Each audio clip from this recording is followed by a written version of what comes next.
Greetings प्यारे बच्चों। चलिए फिर से अपना लेक्चर स्टार्ट करते हैं केमिस्ट्री का। और टॉपिक खत्म किया था कोऑर्डिनेशन केमिस्ट्री के बारे में और वहीं से स्टार्ट करेंगे अपना। चलिए देखिए, लेट हो रखा है पहले ही, लेकिन आपको लेट नहीं होना है, टॉपिक को साथ ही साथ कवर कर लेना है।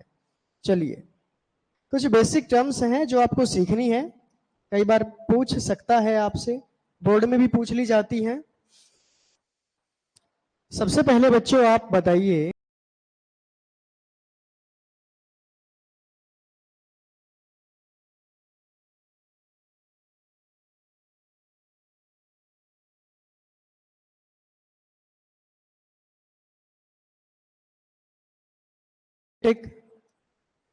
कंपाउंड्स, इसकी डेफिनेशन मैं आपको बताता हूं और हो सकता है ऑप्शन में आपको ये होमोलिप्टिक हेटेरोलिप्टिक कुछ ऐसा लिख के दे और पूछे आपसे क्या होता है।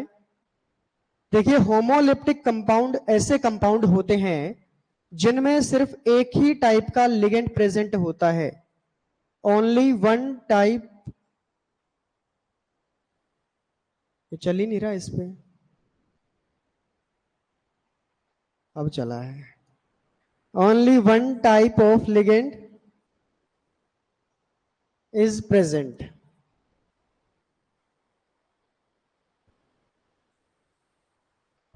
यानी कि जिन कंपाउंड्स में एक ही टाइप का लिगेंड प्रेजेंट होता है आपका, ऐसे कंपाउंड्स को होमोलिप्टिक कंपाउंड्स कहा जाता है। इस चीज को ध्यान में रखिए आप। लेकिन वैसे चलो इसका एग्जाम्पल कर लेते हैं एक बार। एग्जाम्पल में आप बता सकते हैं, कोई भी एक ऐसा कंपाउंड लीजिए जिसमें एक ही लिगेंड प्रेजेंट हो आपका। अब ये कंपाउंड है, इसमें जो लिगेंड आपका प्रेजेंट है वो है अमाइन ग्रुप।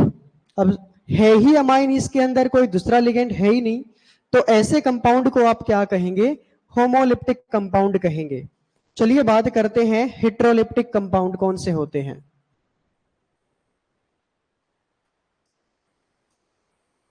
हेटेरोलिप्टिक कंपाउंड्स वो होते हैं जिनमें एक से ज्यादा टाइप के लिगेंड्स प्रेजेंट होते हैं, more than one type of ligands will be present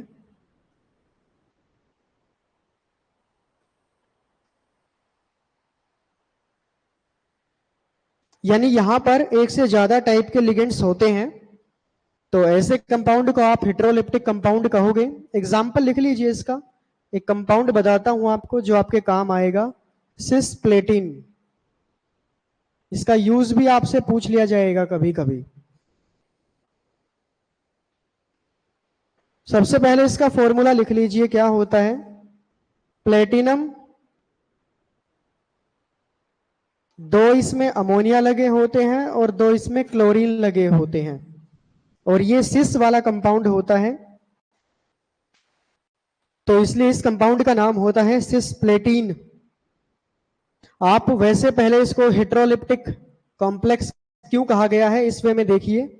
यहां पर एक तो आपका अमोनिया ग्रुप लिगेंड की तरह प्रेजेंट है, दूसरा इसमें आपका क्लोरीन प्रेजेंट है। इस वजह से ये कंपाउंड आपका हेटेरोलिप्टिक है। लेकिन आपसे सिसप्लेटिन का कभी कभी यूज पूछा जा सकता है, तो याद रखिए इसका यूज होता है in the treatment of cancer. Cancer के ट्रीटमेंट में सिसप्लेटिन को यूज किया जाता है, इस चीज का ध्यान रखिए आप। और इसका फॉर्मूला ये होता है, इसको नोट कर लेना। हो गया? चलिए इसके बाद है अपना होमोन्यूक्लियर कॉम्प्लेक्स। होमोन्यूक्लियर कॉम्प्लेक्स कौन से होते हैं, बता सकते हैं आप? देखिए, होमोन्यूक्लियर कॉम्प्लेक्स में होमो का मीनिंग होता है सेम, होमो, और न्यूक्लियर क्या होता है? देखिए, आपका जो ये कोऑर्डिनेशन कंपाउंड होता है, इसमें एक तो आपका सेंट्रल मेटल एटम होता है और एक होता है आपका यहां पर लिगेंड। तो यहां पर जो सेंटर का काम करता है वो ये मेटल एटम करता है, जो कि आपका ट्रांजिशन एलिमेंट होता है। इसी से आपका लिगेंड जुड़ा होता है, तो ये न्यूक्लियर वर्ड इसी के लिए है यहां पर। तो होमोन्यूक्लियर कॉम्प्लेक्स वो होते हैं जिनमें सिर्फ एक ही सेंट्रल मेटल एटम प्रेजेंट होता है। इस चीज को ध्यान रखिए, only one central metal atom will be present here.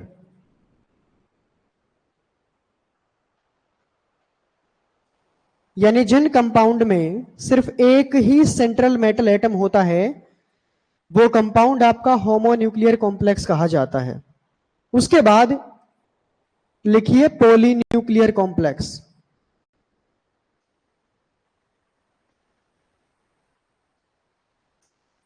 Polynuclear complex में पॉली यानी कि बहुत सारे सेंट्रल मेटल एटम यहां पर होते हैं। एक टाइप के भी हो सकते हैं और डिफरेंट टाइप के भी हो सकते हैं। तो यहां पर आपको ध्यान रखना है, more than one central metal atom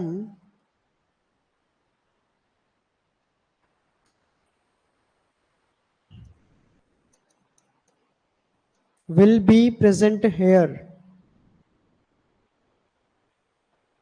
हो जाएगा ये आपका, कर लोगे इसको। चलिए उसके बाद है इसी में करते हैं लो स्पिन कॉम्प्लेक्स। लो स्पिन कॉम्प्लेक्स क्या होते हैं बताइए, पता है? लो का मीनिंग होता है कम, स्पिन यानी अनपेयर्ड इलेक्ट्रॉन यहां पर प्रेजेंट हैं। जिन कंपाउंड में अनपेयर्ड इलेक्ट्रॉन्स का नंबर बहुत कम होता है उनको लो स्पिन कॉम्प्लेक्स कहा जाता है। लिख लीजिए, compounds having less number of unpaired electrons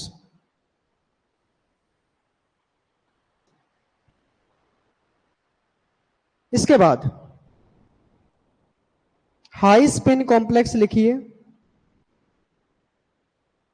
लिखिए हाई स्पिन कॉम्प्लेक्स।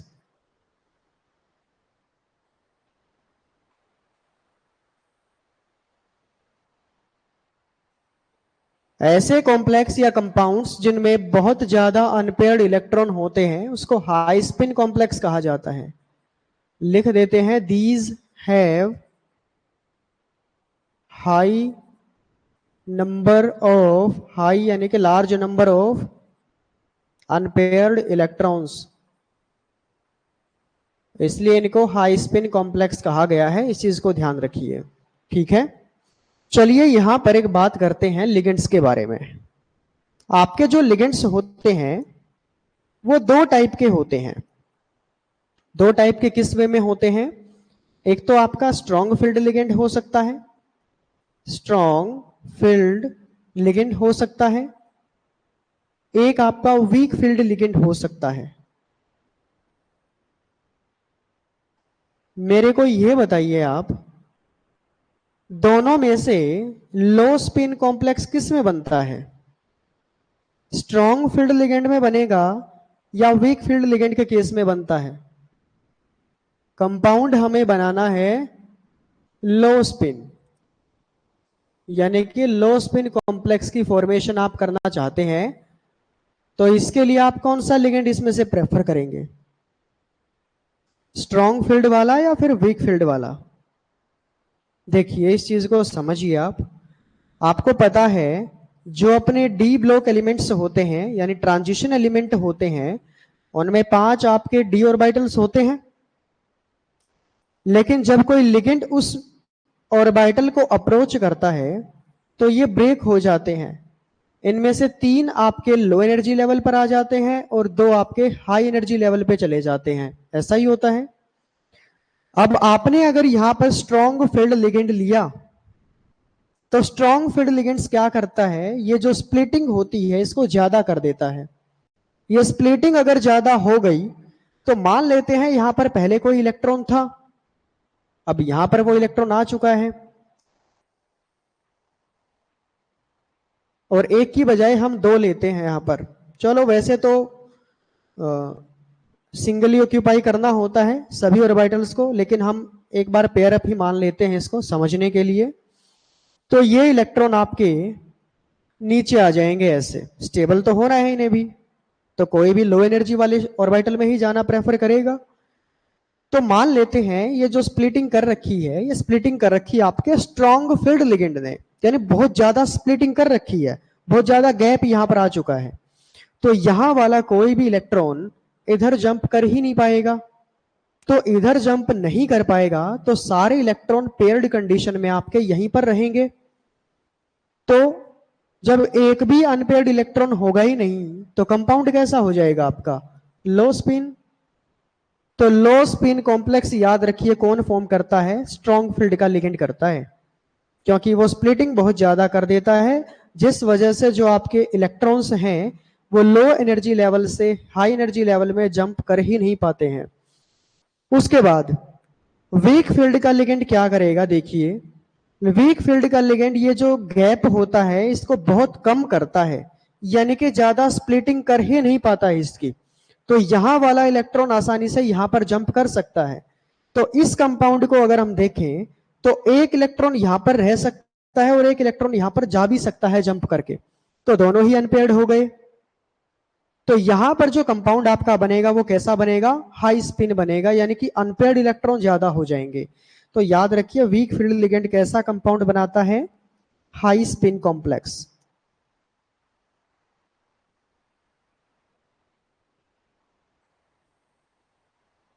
ठीक है, बता दोगे?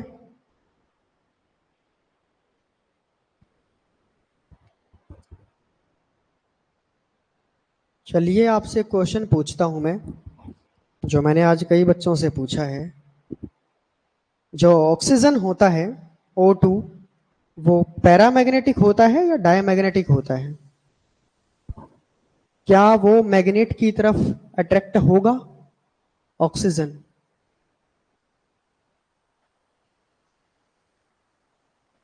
कई ख्याल आ सकते हैं इसके रिगार्डिंग। आप सोचोगे ऑक्सीजन एक गैस होती है और ये मैग्नेट की तरफ कैसे ही अट्रैक्ट होगा, लेकिन मैं आपको बोल दूं कि क्या वाटर हो जाएगा, क्योंकि ऑक्सीजन तो वाटर में भी होता है। तो क्या वाटर मैग्नेट की तरफ अट्रैक्ट हो सकता है? हो सकता है। अगर आप वैसे देखें O2 को तो इनके बीच में होता है डबल बॉन्ड, और आपको लगेगा कि इसका भी ऑक्टेट पूरा हो रखा है, इसका भी ऑक्टेट पूरा हो रखा है, दोनों में से किसी के पास भी अनपेयर्ड इलेक्ट्रॉन है ही नहीं। अनपेयर्ड इलेक्ट्रॉन है नहीं तो ये कैसा हो जाएगा, डायमैग्नेटिक। यानी डायमैग्नेटिक सब्सटेंस वो होता है जो कभी मैग्नेट की तरफ अट्रैक्ट होता ही नहीं है। लेकिन याद रखना ये सब्सटेंस आपका पैरामैग्नेटिक होता है। जो आपकी ये मॉलिक्यूलर ऑक्सीजन होती है ये नेचर में कैसी होती है, पैरामैग्नेटिक। अब इसके पीछे भी दो रीजन है। इसको डायमैग्नेटिक तो बताया है किसने, वीबीटी ने, वैलेंस बॉन्ड थ्योरी ने। लेकिन इसको पैरामैग्नेटिक किसने बताया है, मॉलिक्यूलर ऑर्बिटल थ्योरी ने। इस चीज को आप याद रखिए, ठीक है।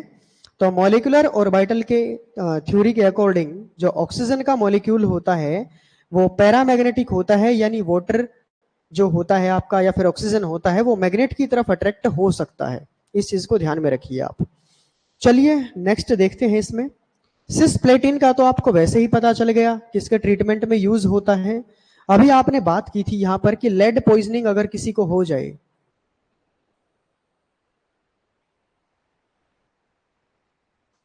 लेड पॉइजनिंग अगर किसी को हो जाए तो उसके लिए आप कौन से कंपाउंड का यूज करेंगे, ईडीटीए लिगेंड इसके लिए यूज होता है। इस चीज को आप ध्यान में रखिए, ईडीटीए 4 नेगेटिव ये आपका यूज होता है लेड पॉइजनिंग में।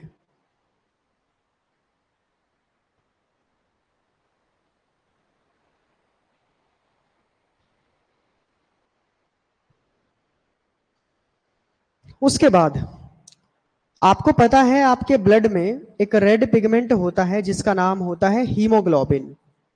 हीमोग्लोबिन के अंदर कौन सी मेटल का कोऑर्डिनेशन कंपाउंड प्रेजेंट होता है बताइए, आयरन का।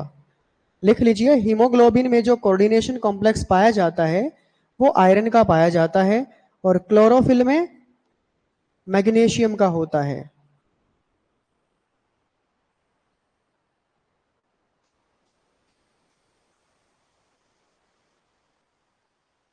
हो जाएगा।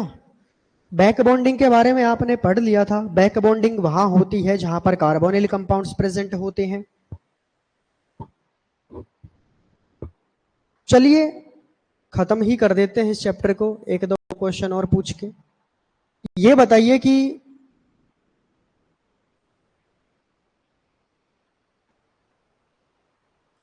मोर साल्ट का फॉर्मूला क्या होता है?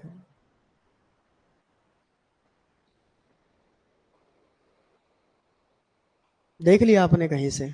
नहीं देखा? चलिए, मोर साल्ट जो होता है इसको लिख लीजिए आप, ferrous sulphate, ammonium sulphate into 6H2O। ये फॉर्मूला होता है आपका मोर साल्ट का। चलिए आप ये बताइए, ये जो मोर साल्ट है ये डबल सॉल्ट है, सिंपल सॉल्ट है या फिर कोऑर्डिनेशन सॉल्ट है? इनमें से कौन सा है ये? मैं लिख देता हूं, ये आपसे क्वेश्चन पूछा जा सकता है, भाई या तो ये सिंपल सॉल्ट है या फिर ये डबल सॉल्ट है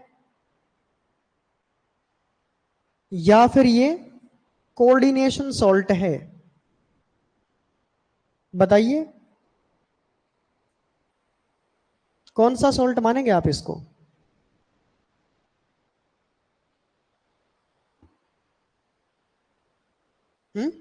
डबल? ये होता ही डबल सॉल्ट है। देखिए सिंपल सॉल्ट वो होता है जहां पर एक एनायन होता है, एक केटायन होता है, या फिर ज्यादा हो सकते हैं लेकिन एक ही टाइप के रहेंगे। जैसे आप देखिए NaCl, Na positive Cl negative, दो ही है, एक एनायन है, केटायन है। भाई ये भी हो सकता है आपका MgCl2, दो ही है, एक मैग्नीशियम एक क्लोरीन है। क्लोरीन दो है वो अलग बात है, लेकिन है दो ही। लेकिन डबल सॉल्ट में क्या होता है, जब आपके ये सिंपल सॉल्ट आपस में एक दूसरे के साथ जुड़ना स्टार्ट कर दें तो वो डबल सॉल्ट हो जाता है। अब आप यहां पर देखिए, फेरस सल्फेट, एक सॉल्ट तो ये हो गया, एक आपका अमोनियम सल्फेट, दूसरा सॉल्ट ये हो गया, तो ये डबल सॉल्ट है। और डबल सॉल्ट वाटर में जाने पर कंप्लीटली आयोनाइज हो जाता है, इस चीज को आप ध्यान में रखिए, ठीक है। चलिए इसके बाद बात करते हैं, एक फॉर्मूला और लिखिए आप। पोटाश एलम का फॉर्मूला बताइए क्या होता है?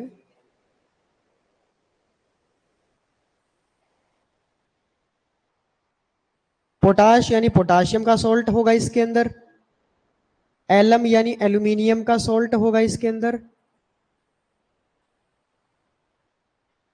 और हाइड्रेटेड ये होता है, इसमें वाटर प्रेजेंट होता है। ये फॉर्मूला है आपका पोटाश एलम का, इस चीज को भी आप ध्यान में रखिए। चलिए यहां से क्वेश्चन पूछ लेता हूं मैं आपसे, 10th क्लास का ही क्वेश्चन है। ये जो किसी फॉर्मूले में, किसी भी सॉल्ट के फॉर्मूले में ये जो वाटर लिखा होता है इसको क्या कहा जाता है? जैसे मैं और भी एग्जांपल लिख देता हूं। भाई आप पढ़ के आए होंगे 10th क्लास में, POP का फॉर्मूला होता है ये, कैल्शियम सल्फेट हेमीहाइड्रेट, पढ़ा होगा आपने। आपने वॉशिंग सोडा भी पढ़ा होगा, सोडियम कार्बोनेट डेकाहाइड्रेट। आपने जिप्सम भी पढ़ा होगा, कैल्शियम सल्फेट डाइहाइड्रेट, पढ़े हैं आपने ये सब।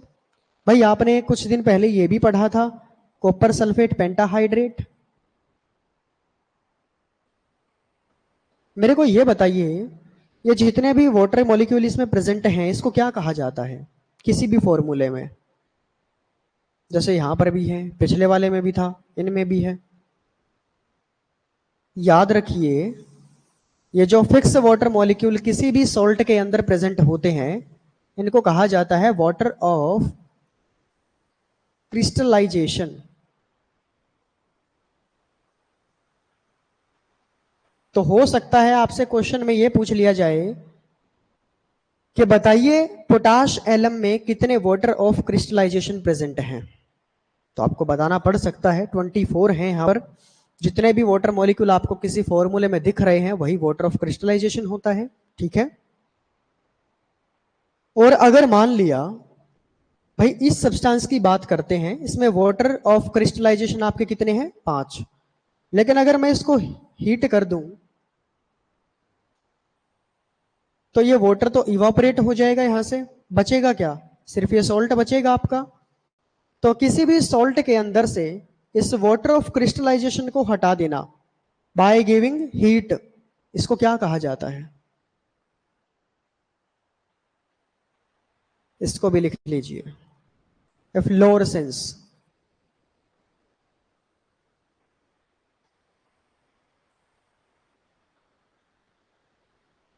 ठीक है। लेकिन एक इसका उल्टा और पूछ लेता हूं मैं आपसे, कई सब्सटेंस ऐसे भी होते हैं जिनको आप हवा में बाहर खुला छोड़ दो तो वो वाटर अब्सॉर्ब कर लेते हैं एयर से, यानी मॉइस्चर अब्सॉर्ब कर लेते हैं। जैसे आपने रेनी सीजन में देखा होगा, अगर आप सॉल्ट जो नमक का डिब्बा है उसको अगर बाहर रख दो तो वो नमी पकड़ जाता है अपने आप से, ह्यूमिडिटी आ जाती है उसके अंदर। तो किसी भी सब्सटेंस की एटमॉस्फेयर से मॉइस्चर को अब्सॉर्ब करने की जो ये प्रॉपर्टी होती है, फिनोमिना होता है, इसको क्या कहा जाता है, उसको भी लिख लीजिए आप, डीलिक्विसेंस।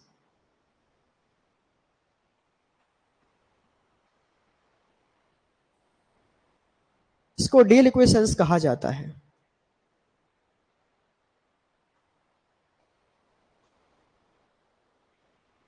हो जाएगा।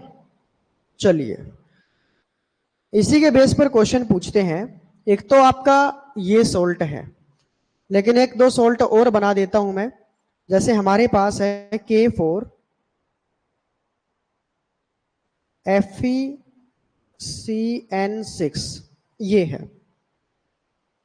पूछेगा आपसे कि अगर मैं इस सॉल्ट को वाटर में डाल दूं कितने आयंस यहां पर बनेंगे, बताइए कितने आयंस यहां पर बनेंगे। आपने बताया 6, 4, 10 और 11, यही 4। देखिए जब भी आप किसी कोऑर्डिनेशन सॉल्ट को एक्वस सॉल्यूशन में डालते हैं, आपको पता है ये तो कभी ब्रेक होता ही नहीं, तो ये तो ब्रेक होगा नहीं, लेकिन यहां से तो ब्रेक हो ही जाएगा, क्योंकि काउंटर आयन, आयन क्या होता है, जो आयनिक बॉन्ड बना के जुड़ा हुआ है यहां पर, और वाटर के अंदर जाते ही वो आयंस अलग हो जाते हैं।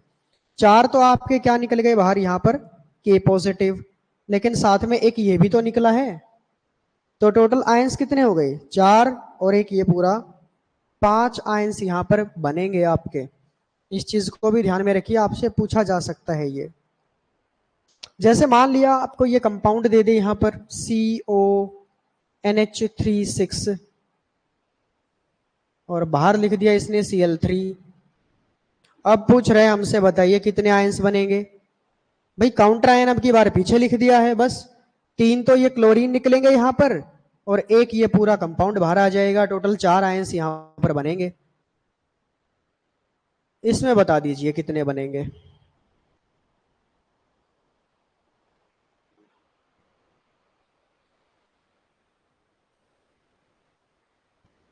इसको इंक्लूड नहीं किया जाता, कहीं आप इसको इंक्लूड कर दो इसमें, सिर्फ इनको देखकर बताइए।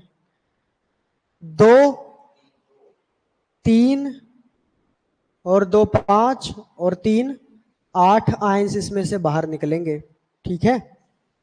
तो याद रखिए इसमें 8 आयंस आपके बाहर निकलते हैं जब आप इसको किसी एक्वस सॉल्यूशन में डालते हैं। और ऐसे क्वेश्चन पूछे जा सकते हैं आपसे। चलिए इसके बाद देखते हैं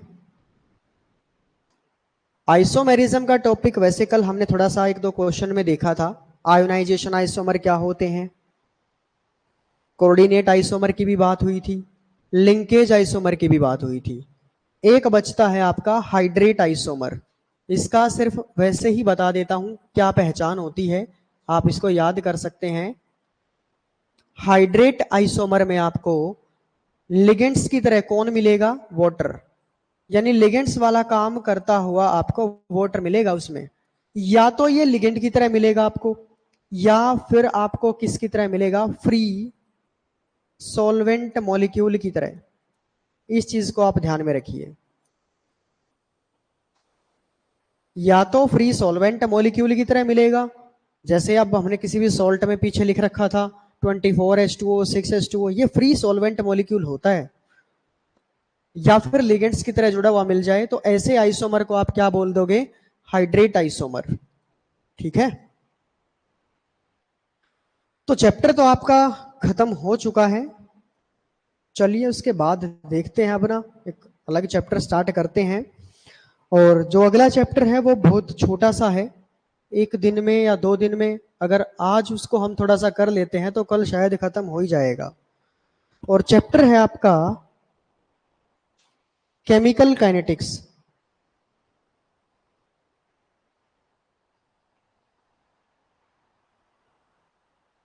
लिखिए केमिकल काइनेटिक्स। थोड़ा सा इंट्रोडक्शन कर लेते हैं इस चैप्टर का, फिर समझते हैं इसके बारे में बस।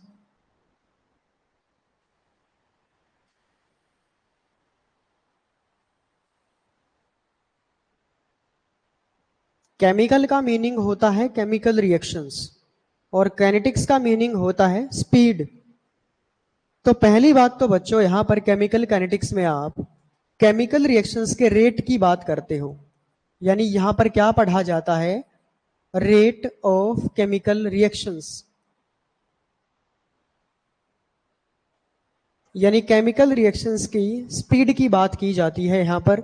इस चीज को आप ध्यान में रखिए। ये जो केमिकल काइनेटिक्स में आप केमिकल रिएक्शन पढ़ते हो, अब केमिकल रिएक्शन तो हमारे पास बहुत टाइप की होती है, लेकिन इस चैप्टर में कुछ स्पेसिफिक रिएक्शंस को ही पढ़ा जाता है। जैसे अगर बात करें रिएक्शन की ही बात करें तो हमारे पास 3 टाइप की रिएक्शन होती है।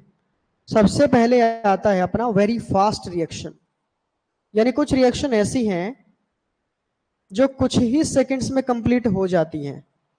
कुछ रिएक्शन ऐसी हैं जो बहुत ज्यादा स्लो होती हैं, उनको कंप्लीट होने में कई महीने भी लग सकते हैं और कई साल भी लग सकते हैं, वेरी स्लो रिएक्शंस। उसके बाद आता है इसमें आपका मॉडरेट रिएक्शन, यानी कि एक फाइनाइट टाइम में खत्म होने वाली रिएक्शन। ठीक है,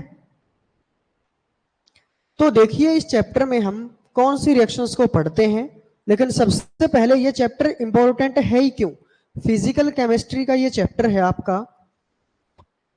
और रिएक्शंस की स्पीड की अगर बात कर रहे हैं तो क्यों कर रहे हैं, देखिए ये यूनिट जो होती है आपकी इंडस्ट्रियल पॉइंट ऑफ व्यू से बहुत ज्यादा इंपॉर्टेंट हो जाती है, क्योंकि आप इंडस्ट्रीज में फैक्ट्रीज में देखते हैं बहुत सारे केमिकल्स बनते हैं, फर्टिलाइजर बनते हैं, तो कब कौन से सब्सटेंस को कितनी स्पीड से कहां प्रिपेयर करना होता है, इसके लिए कुछ क्राइटेरिया फॉलो किया जाता है, कुछ कैटलिस्ट का यूज किया जाता है, कुछ और सब्सटेंसेस को डाल दिया जाता है। तो ऐसे कर करके किसी भी रिएक्शन की स्पीड को या तो घटाया जाता है या बढ़ाया जाता है। तो यानी कि ये यूनिट आपकी उसी पॉइंट ऑफ व्यू से बहुत ज्यादा इंपॉर्टेंट है। जैसे कि एग्जांपल से समझाता हूं मैं आपको। हमारे पास एक ये हेबर प्रोसेस है जिसके बारे में हमने एक बार पहले भी डिस्कस किया था जब हम कैटलिस्ट की बात कर रहे थे।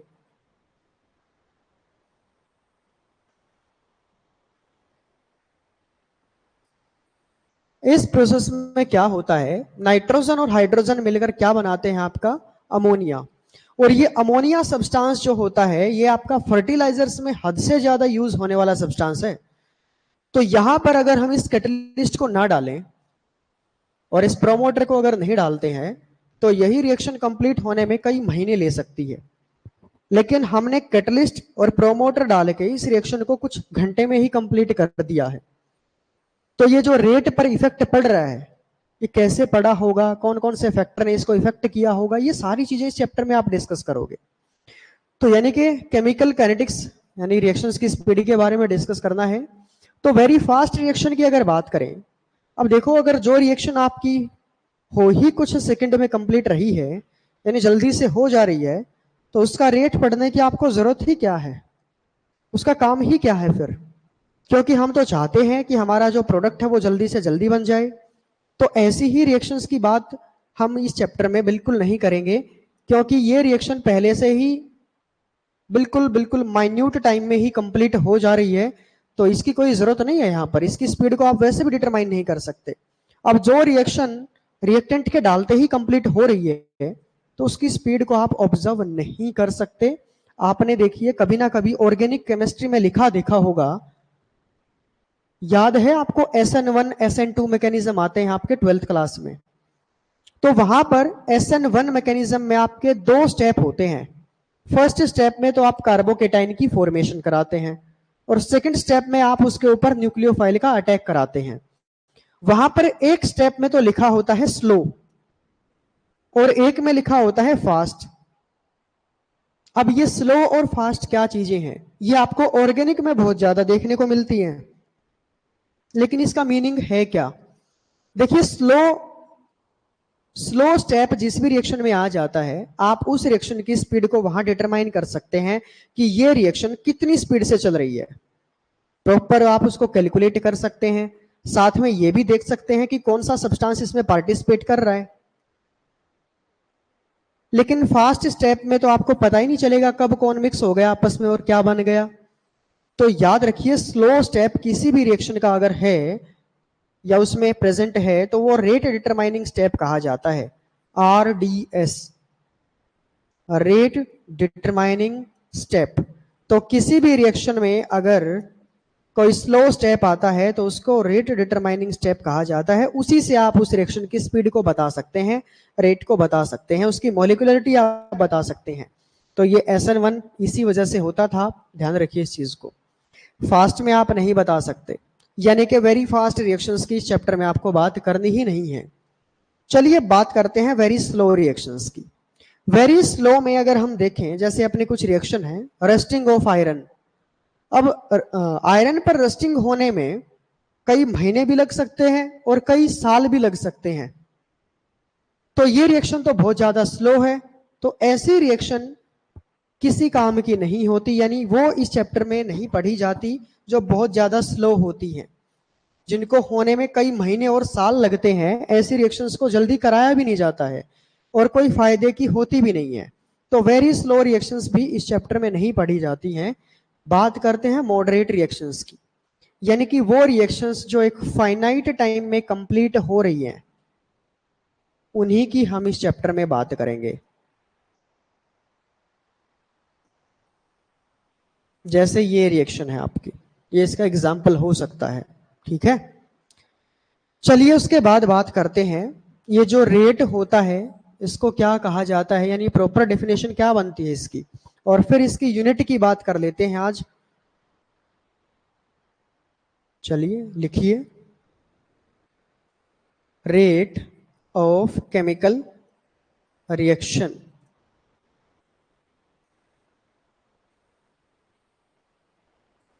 चलिए देखिए भाई, मान लेते हैं आपके पास एक रिएक्टेंट है A नाम का और उससे रिएक्ट होकर कोई प्रोडक्ट आपका बन गया है B।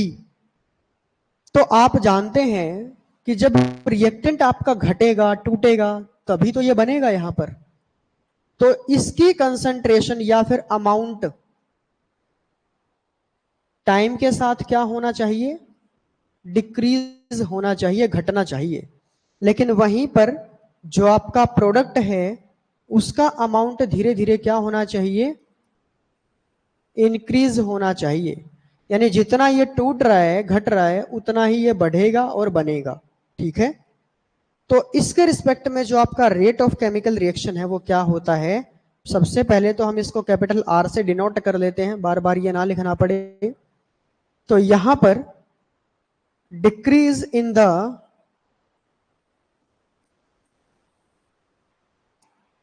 Concentration of reactant, reactant की ही कंसंट्रेशन घट रही है यहां पर। और रेट अगर आप निकाल रहे हैं तो आपको पता है आप किसी ना किसी चीज को टाइम से कंपेयर करके लिख रहे हैं वहां पर। तो टाइम यानी कितने टाइम में किसी भी रिएक्टेंट का कितना अमाउंट घट गया, इन दोनों का रेशियो ही क्या होता है, आपका रेट ऑफ रिएक्शन होता है। उसके बाद इसको आप ऐसे भी लिख सकते हैं, इंक्रीज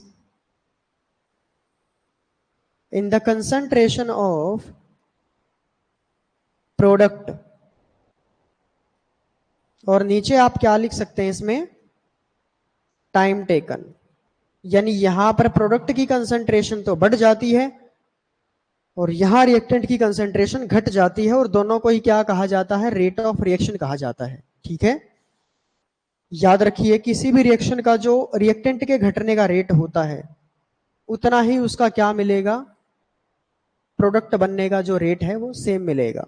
ठीक है, चलिए आगे देखते हैं इसमें इसकी यूनिट क्या हो सकती है।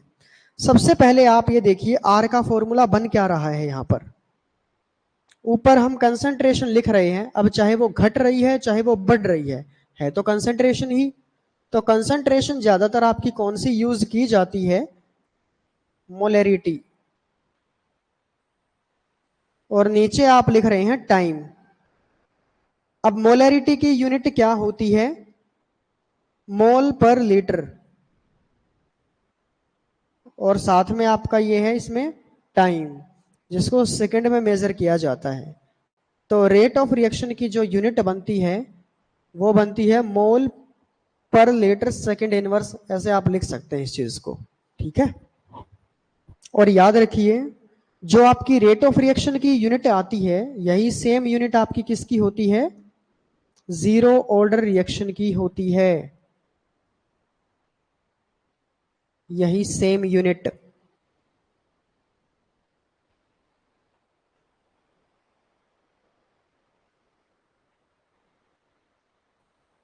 चलिए इसके बाद देखते हैं, एक बार फैक्टर की बात करेंगे, कौन कौन से फैक्टर इसको इफेक्ट कर सकते हैं। Factors affecting rate of reaction.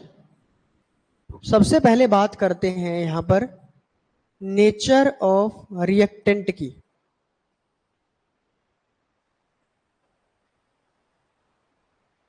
एक तो ये फैक्टर होता है जो आपकी रिएक्शन की स्पीड को इफेक्ट कर सकता है, लेकिन कैसे करेगा, रिएक्टेंट कैसे कर सकता है। भाई मान लेते हैं हमारे पास एक रिएक्टेंट है ए, ये टूटकर कोई सब्सटेंस बनाएगा बी। अगर इसके पार्टिकल्स के बीच में स्ट्रॉन्ग फोर्स ऑफ अट्रैक्शन है तो ये टूटेगा कैसे, यानी कि ये प्रोडक्ट बनाएगा ही नहीं इतनी आसानी से, अगर यहां पर क्या है आपका strong force of attraction present है। और अगर यहां पर वीक फोर्स है, कोई वीक वेंडरवाल फोर्स प्रेजेंट हो, तो यहां पर ये जल्दी से टूट जाएगा और प्रोडक्ट भी जल्दी बना देगा यहां पर। यानी डिपेंड करता है कि आपका जो रिएक्टेंट है उसके पार्टिकल्स में बॉन्डिंग कौन सी है, बॉन्डिंग कौन सी प्रेजेंट है। आप ये बताइए केमिस्ट्री में कौन कौन से बॉन्ड को स्ट्रॉन्ग बॉन्ड कंसीडर किया जाता है, आयनिक, मेटेलिक बॉन्ड, कोवेलेंट, हाइड्रोजन। चलिए आप ये बताइए वीक फोर्स ऑफ अट्रैक्शन कौन सा होता है।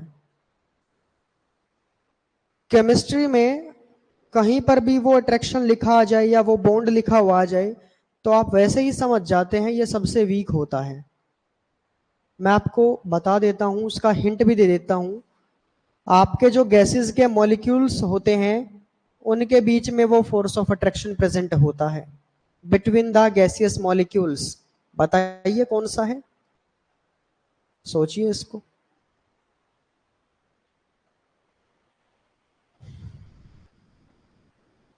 हाइड्रोजन, हाइड्रोजन एक स्ट्रॉन्ग बॉन्ड होता है। अगर इतना स्ट्रॉन्ग बॉन्ड गैसेस के मॉलिक्यूल्स में होता तो एटमॉस्फेयर में ये गैसेस फ्लो कर ही नहीं पाती इतनी आसानी से।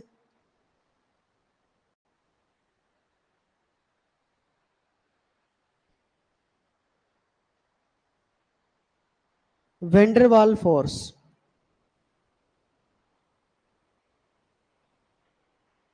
ये आपके केमिस्ट्री में सबसे वीक फोर्स ऑफ अट्रैक्शन माना जाता है, इस चीज को आप ध्यान रखिए।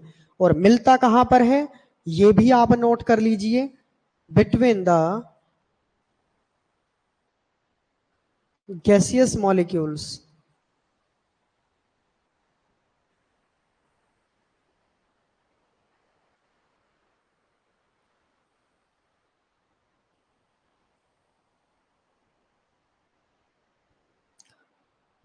चलिए दूसरा फैक्टर देखते हैं जो इफेक्ट कर सकता है। इसके बारे में तो शायद आपसे क्वेश्चन ना भी पूछे, लेकिन यहां से जरूर पूछ सकता है, टेम्परेचर के बारे में। अगर आप किसी रिएक्शन को टेम्परेचर ज्यादा दे रहे हैं, बताइए उसकी स्पीड घट जाएगी या बढ़ जाएगी? बढ़ेगी। बिल्कुल सही। टेम्परेचर जो होता है ये डायरेक्टली डिपेंड करता है आपके रेट ऑफ रिएक्शन पर। जब टेम्परेचर बढ़ाओगे तो रेट ऑफ रिएक्शन भी आपका बढ़ जाता है, इस चीज को ध्यान में रखिए। लेकिन एक्सपेरिमेंटली ऐसा देखा गया है, अगर टेम्परेचर 10 डिग्री सेल्सियस अगर बढ़ रहा है आपका, तो रेट ऑफ रिएक्शन ऑलमोस्ट आपका डबल हो जाता है उस टाइम पे। 10 डिग्री सेल्सियस का राइज होने पर टेम्परेचर में जो आपका रेट ऑफ रिएक्शन है वो ऑलमोस्ट डबल हो जाता है, इस चीज को ध्यान रखिए। और टेम्परेचर का इफेक्ट बताने के लिए आप कौन सी इक्वेशन का यूज करते हैं, पता है? कोई आपसे ये भी पूछ सकता है, आर्हेनियस इक्वेशन। इस इक्वेशन को ध्यान रखना, आर्हेनियस इक्वेशन जो आपको बताती है टेम्परेचर का इफेक्ट रेट कांस्टेंट या रेट ऑफ रिएक्शन पर क्या होता है।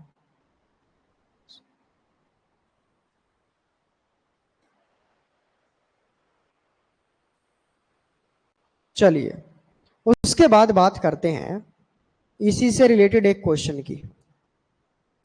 मेरे पास एक रिएक्शन है और यहां पर क्या हुआ कि आपका एक ए और बी नाम का सब्सटेंस है और दोनों ने जुड़कर कोई एक सी नाम का सब्सटेंस वहां पर बना दिया और साथ में बहुत ज्यादा अमाउंट में हीट बाहर निकल गई। यानी रिएक्शन को कैसा मान रहे हैं हम? एक्सोथर्मिक। अब मैं आपसे ये पूछ रहा हूं कि मैं यहां पर अगर टेम्परेचर बढ़ाऊं तो रिएक्शन की स्पीड घटेगी या बढ़ेगी? पीछे तो आपने लिख दिया कि टेम्परेचर जो है वो डायरेक्टली डिपेंड करता है रेट ऑफ रिएक्शन पे, और आपको लिखना भी वही है क्योंकि आपकी एनसीईआरटी में भी और आपकी बाकी बुक्स में वही लिखा हुआ है। लेकिन ये वैसे बता रहा हूं मैं आपको कि ऐसा हो भी सकता है। देखिए, जब ये रिएक्शन अपनी हीट को बाहर निकाल रही है और आप इसको जबरदस्ती हीट दे रहे हैं फिर भी, तो रिएक्शन क्या अपना इक्विलिब्रियम दोबारा मेंटेन करने की नहीं सोचेगी? यानी कि अगर देखिए ए और बी जुड़कर अपनी हीट को बाहर निकाल रहे हैं, यानी स्टेबल होना चाह रहे हैं, और आप उसको वापस हीट ही दे रहे हैं, अनस्टेबल बनाने की कोशिश कर रहे हैं, तो ऐसे केस में प्रोडक्ट वापस आपका रिएक्टेंट की तरफ चलने लग जाता है, इक्विलिब्रियम शिफ्ट होने की कोशिश करेगा पीछे की तरफ इस केस में। यानी कि फॉरवर्ड रिएक्शन का जो रेट है वो घट जाएगा। आप इसको वापस अनस्टेबल कर रहे हैं, एनर्जी तो इसी के पास थी, ये वापस निकालने में लगा था उसको, अब आप वापस दे रहे हैं, तो ये वापस वही बनना प्रेफर करेगा जब इसको वापस अपनी हीट मिल रही है तो। ठीक है, तो ध्यान रखिए एक्सोथर्मिक रिएक्शंस के केस में अगर आपने टेम्परेचर बढ़ाया तो आपका इक्विलिब्रियम बैकवर्ड शिफ्ट हो जाता है। याद रखिए रिएक्शन आगे की तरफ नहीं चलेगी आपकी। ठीक है, ये शायद आपने वहां पढ़ा हो एक बार, जो आपका सॉल्यूशन चैप्टर में आता है, हेनरी लॉ। ठीक है, चलिए वो चैप्टर जब कराएंगे तब भी आ जाएगा एक बार वहां पर। टेम्परेचर की बात हमने कर ली है, इसके बाद बात करते हैं यहां पर लाइट। लाइट की बात करें तो बच्चों आपने बहुत सारी रिएक्शन ऐसी देखी हैं जो सनलाइट की प्रेजेंस में होती है या फिर किसी एक्स्ट्रा आर्टिफिशियल लाइट की प्रेजेंस में हो जाती है। जैसे मान लिया एक रिएक्शन है आपकी हाइड्रोजन प्लस क्लोरीन, और दोनों सनलाइट की प्रेजेंस में जुड़ना प्रेफर करते हैं और बना देते हैं 2HCl। अब आपने फोटोसिंथेसिस भी देखा होगा, CO2 प्लस H2O, ये भी आपका सनलाइट की प्रेजेंस में होता है, क्लोरोफिल के अंदर ये रिएक्शन होती है आपकी।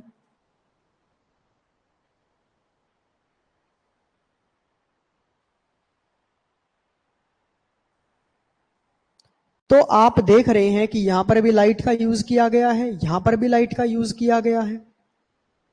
तो बताइए लाइट का फैक्टर क्या कर रहा होगा यहां पर इन रिएक्शंस के केस में? जो लाइट होती है याद रखिए वो रेट ऑफ रिएक्शन के डायरेक्टली प्रोपोर्शनल होती है, बढ़ा देती है स्पीड को। लेकिन बढ़ाएगी सिर्फ वहां पर जो रिएक्शन लाइट सेंसिटिव होती है, फोटो सेंसिटिव होती है। अब जो रिएक्शन लाइट की प्रेजेंस में होना ही नहीं चाहती और आप उसमें अगर लाइट दे रहे हैं, ये तो गलत हो जाएगा, वहां पर स्पीड तो घट जाएगी उसकी। तो याद रखिए, ये जो लाइट आप बढ़ाते हैं ये सिर्फ और सिर्फ किस केस में बढ़ानी होती है आपको? फोटो सेंसिटिव रिएक्शंस के केस में।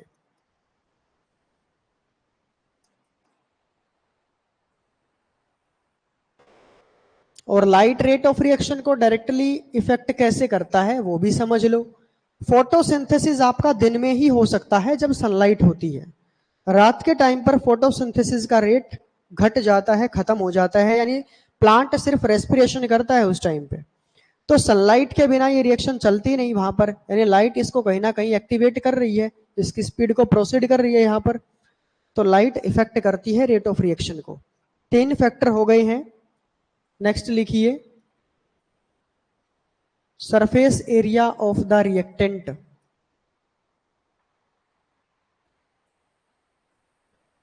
बताइए, अगर आपने रिएक्टेंट का सरफेस एरिया बढ़ाया तो रेट ऑफ रिएक्शन बढ़ेगा या घटेगा? चलिए एक बार मैं वैसे लिख देता हूं यहां पर, फिर समझा भी दूंगा इसको। सरफेस एरिया जो होता है ये भी डायरेक्टली इफेक्ट करता है आपका रेट ऑफ रिएक्शन को। ये भी डायरेक्टली इफेक्ट करता है रेट ऑफ रिएक्शन को, लेकिन समझिए कैसे करता है। भाई मान लेते हैं हमारे पास शुगर क्रिस्टल है, शुगर क्रिस्टल है हमारे पास।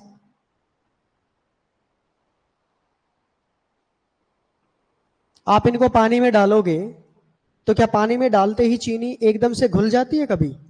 या तो आप उस वाटर को स्टिर करने लग जाते हो, और ऐसे आपने रख के छोड़ दिया तो उसको बहुत ज्यादा टाइम लग जाएगा घुलने में। लेकिन वहीं अगर आप इसको अच्छे से कूट देते हो, बिल्कुल इसका पाउडर बना देते हो क्रिस्टल का। अब आप एक बात बताइए, वो क्रिस्टल स्टार्टिंग में तो इतना सा था, जब आपने उसको पाउडर फॉर्म में चेंज किया है वो तो फैल गया, वहां पर फैल गया वो। तो आप ये बताइए, वो पाउडर आसानी से घुल सकता है या ये शुगर क्रिस्टल घुल सकता है? पाउडर ही घुलेगा। यानी सरफेस एरिया जब आपने बढ़ाया उसका तो स्पीड बढ़ गई रिएक्शन की, वो सोल्यूबल होना स्टार्ट हो गया उसके अंदर। तो याद रखिए, सरफेस एरिया जो होता है वो डायरेक्टली इफेक्ट करता है रेट ऑफ रिएक्शन को। ठीक है, चलिए उसके बाद एक लास्ट फैक्टर बचता है आपका, लिखिए concentration of the reactant. Concentration of the reactant. और यही आपका ऐसा पॉइंट आता है जो पूरे चैप्टर को ही खत्म करा देता है। कंसंट्रेशन का मीनिंग होता है बच्चों अमाउंट।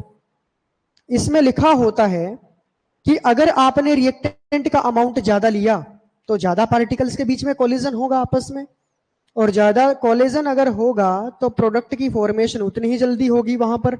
यानी कि जो कंसंट्रेशन होती है रिएक्टेंट की वो डायरेक्टली डिपेंड करती है रेट ऑफ रिएक्शन पे, ऐसा इसमें लिखा जाता है। ठीक है, कंसंट्रेशन जो है वो डायरेक्टली डिपेंड करती है आपकी रेट ऑफ रिएक्शन पर। लेकिन बाद में यह बताया गया कि जो आपका रेट ऑफ रिएक्शन है ये रिएक्टेंट की कंसंट्रेशन पे तो डिपेंड करता ही नहीं है। चलिए इसी को थोड़ा सा आगे लिख देते हैं, अब कल यहीं से फिर स्टार्ट कर लेंगे अपना। आपने एक तरीके से ये पढ़ा है कि जो रेट ऑफ रिएक्शन है वो डायरेक्टली डिपेंड करता है आपका कंसंट्रेशन ऑफ रिएक्टेंट पर। लेकिन यहां पर क्या बताया गया कि जो आपका रेट होता है वो कभी कंसंट्रेशन पर डिपेंड नहीं करता है। मान लेते हैं अपना कोई रिएक्टेंट है यहां पर, ये बड़ी ब्रैकेट जो होती है बच्चों ये कंसंट्रेशन का साइन होती है, इस चीज को ध्यान रखना आप। ये रिएक्टेंट की कंसंट्रेशन ही लिख रखी है मैंने एक तरीके से। तो इन्होंने बताया कि रेट ऑफ रिएक्शन कभी भी रिएक्टेंट की कंसंट्रेशन पे डिपेंड नहीं करेगा। इस रिएक्टेंट की कंसंट्रेशन की जो पावर होती है यहां पर कुछ भी हो सकती है, अल्फा लिख दो आप, बीटा, ए, बी, कुछ भी लिख दो आप, उस पर डिपेंड करता है आपका रेट ऑफ रिएक्शन। इन्होंने ये बताया यहां पर। अब आपका एक लॉ आता था यहां पर,